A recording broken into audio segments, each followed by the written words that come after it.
शुरुआत कर दो रब करीम यारो निमानो अर्ज मां भी कुरान शेर भी कुरान ते मुंजा मिठा मालिक साईं कंखे रोवारी पर चाई तो सा कोई कोन पुछे थो नकी तो खां को भी पुछे थो के तखिलियो खीर पियन था कंखा पाहण थो पीहाई मुंजा मिठा मालिक साईं कंखे रोआरे पर जाई तो सब कोई कोन पुछे थो नकी तो खां को भी पुछे थो के तखिलियो खीर पियन था कंखा पाहण थो पीहाई के तखिलियो खीर पियन था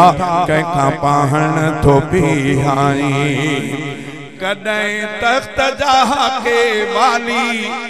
वया बणजी दर दर स्वाली तोखे आई रब जलाली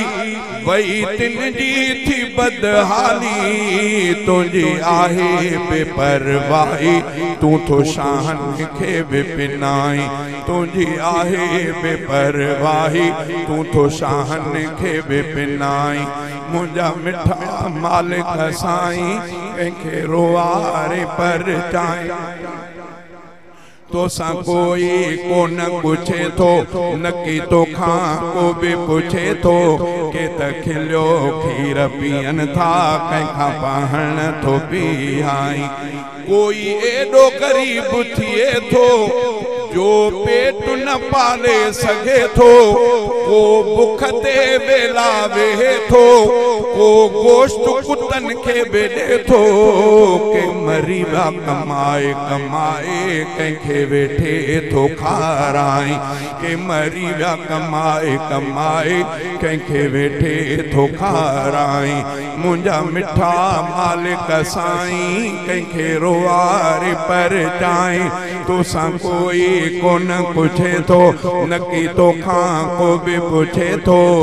के तखिलियो खीर पियन था कंखा पाहण थो पीआई